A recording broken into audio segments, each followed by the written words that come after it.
পশ্চিমবঙ্গ হোক বা বাংলাদেশ সর্বত্রই আরও একবার রয়েছে ভারী থেকে অতি প্রবল বৃষ্টির সম্ভাবনা। দুর্যোগপূর্ণ আবহাওয়া দেখা যাবে দুই বাংলার কোন কোন এলাকায়, কি বলছে আবহাওয়া দপ্তর, কি রয়েছে সতর্কতা, জানুন বিস্তারিত। বাংলা জুড়ে বৃষ্টি নিয়ে নাকাল সাধারণ মানুষ, ব্যাহত হচ্ছে সাধারণ মানুষের জনজীবন। জায়গায় জায়গায় জমে থাকা জল বাড়াচ্ছে অস্বস্তি। তার উপর বজ্রবিদ্যুৎ সহ ভারী বৃষ্টিপাত চিন্তায় ফেলেছেন পরিবেশবিদদেরকে। এই পরিস্থিতিতে এবার আবহাওয়া দপ্তর জানিয়েছে, বর্তমানে মৌসুমী অক্ষরেখা হিমালয় পাদদেশ সংলগ্ন এলাকায় অবস্থান করছে। মধ্য বাংলাদেশের সক্রিয় ঘূর্ণাবর্ত দক্ষিণ দিকে ঝুঁকে রয়েছে। উত্তর পূর্ব অসম এবং সংলগ্ন অরুণাচল প্রদেশে আরও একটি ঘূর্ণাবর্ত সক্রিয়। এছাড়াও হিমাচল প্রদেশ ও উত্তরাখণ্ড সীমান্তেও রয়েছে ঘূর্ণাবর্তের প্রভাব। আজ কলকাতা শহরে মূলত মেঘলা আকাশ থাকবে। সকাল থেকে বিকালের মধ্যে 2-1 পশলা বজ্রবিদ্যুৎ সহ হালকা থেকে মাঝারি বৃষ্টিপাত হবে। এই বৃষ্টির সঙ্গে প্রতি ঘন্টায় সর্বোচ্চ 30 থেকে 40 কিলোমিটার গতিতে দমকাঝড়ো বাতাসের দাপটও দেখা যাবে। দক্ষিণবঙ্গে আগামীকাল থেকে বৃষ্টির দাপট কিছুটা কমার পূর্বাভাস, তবে বাতাসে জলীয় বাষ্পের পরিমাণ বেশি থাকায় আর্দ্রতাজনিত অস্বস্তি বাড়বে। শনিবার থেকে মঙ্গলবার পর্যন্ত তাপমাত্রা সামান্য বাড়তে পারে এবং আর্দ্রতার কারণে অস্বস্তিও বৃদ্ধি পাবে। আজ পুরুলিয়া, পশ্চিম বর্ধমান, বীরভূম এবং দক্ষিণ 24 পরগনায় ভারী বৃষ্টির পূর্বাভাস রয়েছে। বাদবাকি জেলাগুলিতেও চলবে বিক্ষিপ্ত বৃষ্টি। আর এই বৃষ্টির সঙ্গে প্রতি ঘন্টায় সর্বোচ্চ 30 থেকে 40 কিলোমিটার গতিতে দমকাঝড়ো হাওয়া বইবে। আগামীকালও বজ্রবিদ্যুৎ সহ হালকা থেকে মাঝারি বৃষ্টিপাত হবে। একই গতিবেগে দমকাঝড়ো হাওয়াও বইতে পারে। ঝড়ের সম্ভাবনা বেশি থাকবে দক্ষিণ 24 পরগনা, পশ্চিম মেদিনীপুর, বাঁকুড়া, পুরুলিয়া, পশ্চিম বর্ধমান, পূর্ব বর্ধমান, নদিয়া এবং মুর্শিদাবাদের কিছু অংশে। রবিবার এবং সোমবার দক্ষিণবঙ্গে বৃষ্টি কিছুটা কমলেও মঙ্গলবার এবং বুধবার অধিকাংশ জেলাতেই 2-1 পশলা বজ্রবিদ্যুৎ সহ বৃষ্টির সম্ভাবনা রয়েছে। এই সময় তাপমাত্রা ও আর্দ্রতা দুটোই কিছুটা বাড়তে পারে, ফলে অস্বস্তিও তুঙ্গে উঠবে। অন্যদিকে আগামী 3 দিনে উত্তরবঙ্গের দার্জিলিং, কালিম্পং, আলিপুরদুয়ার, কোচবিহার এবং জলপাইগুড়িতে বিক্ষিপ্তভাবে ভারী বৃষ্টিপাত জারি থাকবে। আর সোমবার থেকে জলপাইগুড়ি, কালিম্পং, দার্জিলিং এবং আলিপুরদুয়ারে অতি ভারী বৃষ্টির সতর্কতা রয়েছে। বিশেষ করে কোচবিহার জেলাতে ভারী থেকে অতি ভারী বৃষ্টি চলবে, তাই দুর্যোগপূর্ণ আবহাওয়া থাকবে।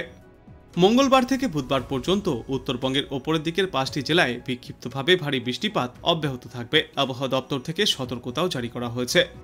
তিস্তা, তোর্ষা এবং জলঢাকা নদীর জলস্তর বৃদ্ধি পেয়েছে। যার জেরে নিচু এলাকাগুলি ফের একবার জলমগ্ন হতে পারে। দার্জিলিং এবং কালিম্পংয়ের পার্বত্য এলাকায় একটানা বৃষ্টির জেরে ধস নামার মতো পরিস্থিতি তৈরি হবে। সিকিমেও এই ধসের সম্ভাবনা রয়েছে। বিশেষজ্ঞদের মতে বর্তমানে পাঞ্জাবের ফিরোজপুর থেকে অরুণাচল প্রদেশ পর্যন্ত বিস্তৃত রয়েছে একটি নিম্নচাপ অক্ষরেখা। সেই সঙ্গে বাংলাদেশ ও অসমের ওপরেও রয়েছে এক জোড়া ঘূর্ণাবর্ত, যার অবস্থান ভূপৃষ্ঠ থেকে প্রায় 3 থেকে 6 কিলোমিটার উপরে। এই ঘূর্ণাবর্তগুলির মধ্যে একটি পশ্চিম, অন্য একটি দক্ষিণ পশ্চিম দিকে হেলে রয়েছে, যার সরাসরি প্রভাব পড়বে গাঙ্গেয় পশ্চিমবঙ্গের ওপর। গতকাল রাতের পর আজ শুক্রবার সকাল থেকে দক্ষিণবঙ্গের একাধিক জেলাতেই শুরু হয়েছে বৃষ্টিপাত। পুরুলিয়া, বাঁকুড়া, বীরভূম, 2 মেদিনীপুর, 2 বর্ধমান এবং মুর্শিদাবাদে ভারী বৃষ্টির সম্ভাবনাও রয়েছে আজ। এর সাথে ঘন্টায় সর্বোচ্চ 30 থেকে 40 কিলোমিটার গতিতে দমকা বাতাস বইতে পারে। দক্ষিণবঙ্গের অন্যান্য জেলাগুলিতেও মাঝারি থেকে হালকা বৃষ্টিপাত হতে পারে বলে খবর আবহাওয়া দপ্তর সূত্রে। অন্যদিকে উত্তরের দার্জিলিং, কালিম্পং, জলপাইগুড়ি, আলিপুরদুয়ার এবং কোচবিহারে শুক্রবার থেকে রবিবার পর্যন্ত ভারী বৃষ্টির সতর্কতা রয়েছে। তারপর সোমবার থেকে এই সমস্ত এলাকাগুলিতে অতি প্রবল বৃষ্টির সম্ভাবনা। এলাকা ভিত্তিকভাবে 7 থেকে 20 সেন্টিমিটার পর্যন্ত অতি ভারী বৃষ্টির পূর্বাভাস থাকছে। শনিবার থেকে মঙ্গলবার পর্যন্ত দক্ষিণবঙ্গের প্রায় সর্বত্রই বজ্রবিদ্যুৎ সহ বিক্ষিপ্তভাবে বৃষ্টি জারি থাকবে। তবে এই বৃষ্টির মাঝে তাপমাত্রাও কিছুটা বাড়বে আর আর্দ্রতাজনিত অস্বস্তিও থাকবে, কারণ বাতাসে জলীয় বাষ্পের পরিমাণ অনেকটাই বেশি রয়েছে। তবে এবার বেশি বৃষ্টির প্রভাব পড়তে পারে উত্তরবঙ্গে। বিক্ষিপ্তভাবে ভারী বৃষ্টি চলবে দক্ষিণবঙ্গের জেলাগুলিতেও। বৃহস্পতিবার রাত থেকেই কলকাতার আকাশে ঘনিয়ে এসেছে দুর্যোগের মেঘ। এরপর আজ দিনভর শহরে এবং শহরতলিতে বৃষ্টির পূর্বাভাস। বিশেষ করে আজ দক্ষিণবঙ্গের দক্ষিণ 24 পরগনা, পুরুলিয়া, পশ্চিম বর্ধমান ও বীরভূম জেলায় হতে পারে ভারী বৃষ্টি। ঘূর্ণাবর্তের জেরে উত্তাল থাকবে উত্তর বঙ্গোপসাগর, বইতে পারে তুমুল ঝড়ো হাওয়া। ইতিমধ্যেই তাই আবহাওয়া দপ্তর থেকে জারি করা হয়েছে সতর্কতা। পশ্চিমবঙ্গ ও উড়িষ্যা উপকূলের মৎস্যজীবীদেরকে সমুদ্রে যাওয়ার ওপর নিষেধাজ্ঞা জারি করা হয়েছে। তবে শুধু আজই নয়, এরপর আগামী 2 থেকে 3 দিনেও বিক্ষিপ্তভাবে ভারী বৃষ্টিপাত জারি থাকবে উত্তরবঙ্গে। দার্জিলিং, কালিম্পং, আলিপুরদুয়ার, কোচবিহার এবং জলপাইগুড়ি এই 5 জেলায় বিক্ষিপ্তভাবে ভারী বৃষ্টিপাত জারি থাকবে। তবে শুধু আজই নয়, এরপর আগামী 2 থেকে 3 দিনে বিক্ষিপ্তভাবে ভারী বৃষ্টিপাত জারি থাকবে গোটা উত্তরবঙ্গে। দার্জিলিং, কালিম্পং, আলিপুরদুয়ার, কোচবিহার এবং জলপাইগুড়ি এই ওপরের দিকের 5 জেলায় বিক্ষিপ্তভাবে ভারী বৃষ্টি চলবে। অন্যদিকে রবিবার পর্যন্ত বেশি বৃষ্টির সম্ভাবনা রয়েছে দার্জিলিং, কালিম্পং এবং আলিপুরদুয়ার জেলায়। ভারী বৃষ্টিপাত হতে পারে কোচবিহার এবং জলপাইগুড়িতেও।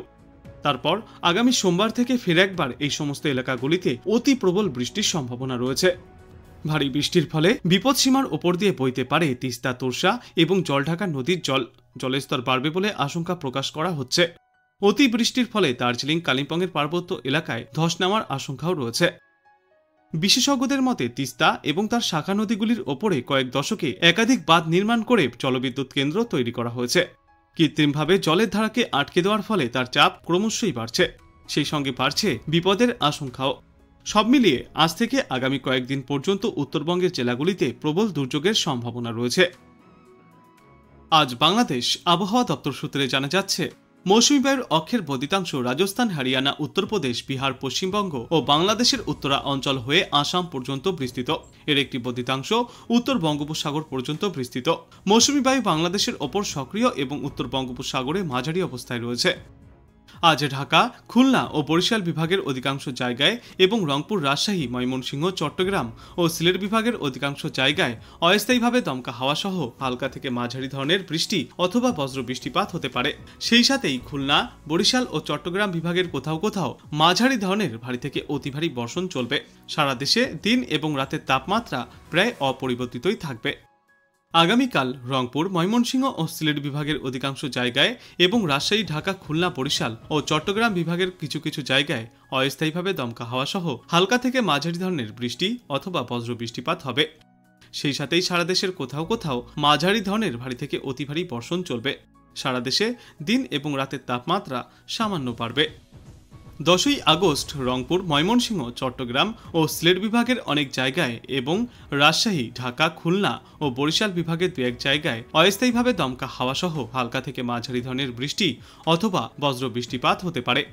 সেই সাথেই রংপুর, ময়মনসিংহ ও সিলেট বিভাগের কোথাও কোথাও মাঝারি ধরনের ভারী থেকে অতি ভারী বর্ষণ চলবে। সারা দেশে দিন এবং রাতের তাপমাত্রা সামান্য বাড়বে। 11ই আগস্ট রংপুর, ময়মনসিংহ ও সিলেট বিভাগের অনেক জায়গায়, রাজশাহী ও চট্টগ্রাম বিভাগের কিছু কিছু জায়গায় এবং ঢাকা, খুলনা ও বরিশাল বিভাগের 2-1 জায়গায় অস্থায়ীভাবে দমকা হাওয়া সহ হালকা থেকে মাঝারি ধরনের বৃষ্টি অথবা বজ্র বৃষ্টিপাত হতে পারে। সেই সাথেই রংপুর, ময়মনসিংহ ও সিলেট বিভাগের কোথাও কোথাও মাঝারি ধরনের ভারী থেকে অতি ভারী বর্ষণ জারি থাকবে। ওই দিন সারা দেশ জুড়ে দিন এবং রাতের তাপমাত্রা অপরিবর্তিতই থাকবে। 12ই আগস্ট রংপুর, ময়মনসিংহ ও সিলেট বিভাগের অধিকাংশ জায়গায়, রাজশাহী ও চট্টগ্রাম বিভাগের অনেক জায়গায় এবং ঢাকা ও খুলনা বিভাগের কিছু কিছু জায়গায় অস্থায়ীভাবে দমকা হাওয়া সহ হালকা থেকে মাঝারি ধরনের বৃষ্টি অথবা বজ্র বৃষ্টিপাত হতে পারে। সেই সাথেই রংপুর, ময়মনসিংহ ও সিলেট বিভাগের কোথাও কোথাও মাঝারি ধরনের ভারী থেকে অতি ভারী বর্ষণ হবে। সারা দেশে দিন এবং রাতের তাপমাত্রা সামান্য কমতে পারে এবং এর পরবর্তী দিন 5-এ সমগ্র বাংলাদেশ জুড়েই বৃষ্টিপাতের প্রবণতা বজায় থাকবে, যার জেরে নদীর জলস্তর বৃদ্ধি পাবে এবং নিচু এলাকাগুলিতে বন্যা পরিস্থিতিও তৈরি হতে পারে।